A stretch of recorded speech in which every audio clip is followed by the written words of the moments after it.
Grabe ka naman, Madam Rosmar. Natural obligasyon mong tulungan yung mga nawalang-walang yan, yung mga lumalapit sa inyo. Dapat magkaroon na kayo ng, kumbaga, tinatawag na foundation dyan sa resto nyo, ha? I-convert nyo lang sa foundation kasi nga, di ba? Yun naman hangarin mo, di ba? Magpasikat. Magandang lalaki sa inyo lahat ng mga master. So ngayon, may panibago na naman tayong topic. Nako, ito na naman itungkol kay Madam Rosmar. Nako, alam nyo, ito nagre-reklamo na si Madam eh. Sabi niya rito sa kanyang post eh, nagninegosyo po ako, di po ako nagtayo ng resto para gawing PCSO. Kaunting respeto naman po, tumutulong tayo pero huwag abusado. Di rin naman ako politiko. Negosyante po tayo. Ako, grabe ka naman, Madam Rosmar. Natural obligasyon mong tulungan yung mga nawalang-walang yan, yung mga lumalapit sa inyo. Dapat magkaroon na kayo ng, kumbaga, tinatawag na foundation dyan sa resto nyo, ha? I-convert nyo lang sa foundation kasi nga, di ba? Yun naman hangarin mo, di ba? Magpasikat, ha? Tumulong, ha? Magbigay ng tulong kani-kanino, ha? Obligasyon mo yan eh. Obligasyon yan, grabe naman kayo magsalita sa mga walang-wala, sa mga tamad dyan na umaasa sa bigay nyo. Grabe naman kayo magsalita. Yung mga tamad yan na lahat, pati yung gatas ng anak nila, pati yung diaper, gusto hingin yung tulong sa inyo. Grabe naman kayong tanggihan nyo yan. Naku, nakakaawa naman yung mga tamad na yan, Madam Rosmar.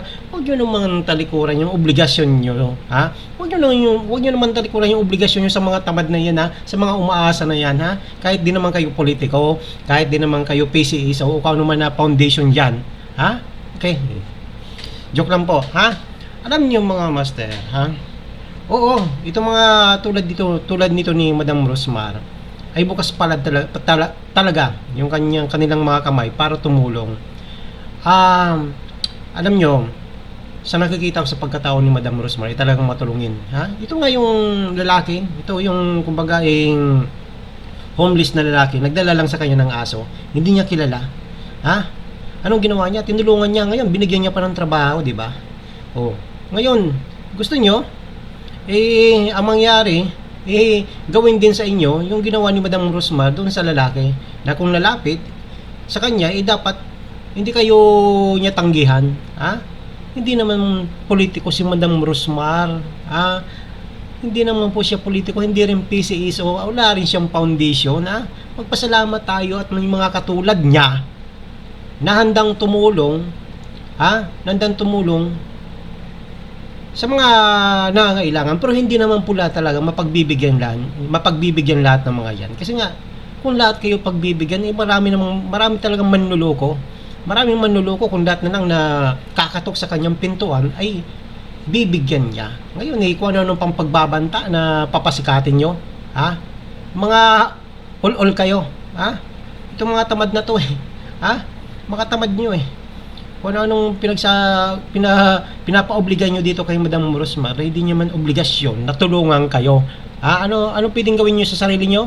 Magtanim kayo ng kamote, para may maipakilo kayo, at para may pambili kayo ng gusto nyo. Huwag nyo iasa sa ibang tao yung pangangailangan nyo. Nako, bakit? Kasi ang tatamad nyo. Alam nyo naman kung saan nagsimula to si Madam Rosmar.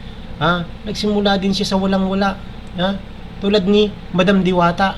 Ngayon, dahil sa kanilang pagsisikap ay narating nila tong kinalalagyan niya. So hindi nila obligasyon na tulungan kayo. Ang kakapal ng mukha nyo, magsumikap kayo. Yun lang, gagawa kayo ng bata, tapos iasa nyo pati dede o ipapakain sa anak nyo. Ano ba namang ugaling Pilipino yan? Kaya hindi kayo umasinso dahil sa ugali nyong yan. Hindi ko pinagtatanggol si Madam Rosmar, Totoo lang, tinutuligsa ko rin siya sa mga iba niyang sinasabi. Akala ko noon, si Madam Rosmar ay pakitang tao lang talaga itong mga ginagawa niya. Yung pagtulong, pagpunta kay Diwata, pagbigay ng pera, pagbigay ng bahay, pero hindi may mga taong dapat tulungan o karapat dapat tulungan, porket sinabi na ay si Diwata sikat na yan, si Diwata mayaman na, may negosyo na, bakit hindi yun bakit yung tinulungan ni ni Rosmar, marami naman nangangailangan. Ha? Bakit karapat dapat ba kayong tulungan? Ha? Karapat dapat ba kayong tulungan? Ay, hindi. Hindi naman, hindi lahat dapat tulungan eh. Huwag niyong iasa yung buhay niyo, pangangailangan niyo sa isang tao. Porque tumulong dun sa isa eh, pag tinanggihan kayo, masama na yung isang tao. O kaya hindi kayo napansin. Ha? Bakit obligasyon ba ni Madam Rosmar na buhayin yung buhay nyo? May buhay din kayong sarili. Huwag nyo iasa yun sa ibang tao. Kaya kayo hindi umaangat ang buhay nyo eh. Ha? Kasi puro kayo asa sa ibang tao. Puro kayo tulong. Puro kayo hingi ng tulong. Ha? Hindi, bakit hindi lang kayong mamalimos? Ha? Bakit hindi na lang kayong mamalimos dyan sa lansangan? Ha? Yun na lang ang gawin nyo. Nakakahiya kayo. Nakakahiya ang ganyang mga tao na iaasa yung buhay nila sa iba. Ha? Ano ba ang tawag diyan eh? May tawag diyan na katamaran nga. Katamaran. Ang iba diyan ay gusto lang siraan din yung isang tao, 'di ba? Sa dami-daming ginawa mong kabutihan sa kapwa mo. Ha? Isang bihis ka lang magkamali. Oh. Wala na, baliwala na sa kanila. Masama ka na. Ha? 'Di ba? Oh, ganyan tayo mag-isip eh. Ganyan kayo mag-isip. Ha? Kaya walang nararating ang buhay nyo dahil negatibo ang pag-iisip nyo sa kapwa nyo. At ang tatamad nyo. Yun ang totoo. Ha? Gagawa-gawa kayo ng pamilya o kaya magkakaroon kayo ng isang pamilya, hindi kayo handa. Diba? Hindi nyo inihanda yung sarili nyo. Now, ngayon, na may pangangailangan yung pamilya nyo, hihingi kayo ng tulong sa isang tao, sabihin na natin hindi kayo Madam Rosmar, ay kapag tinanggihan kayo, hindi kayo pinansin, masama na yung isang tao.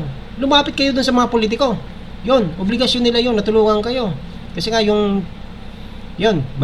meron silang tawag yan, budget para yan. O sa PCSO, hindi naman PCSO si Madam Rosmar. Hindi naman yung PCSO, wala rin naman siyang foundation. Ha?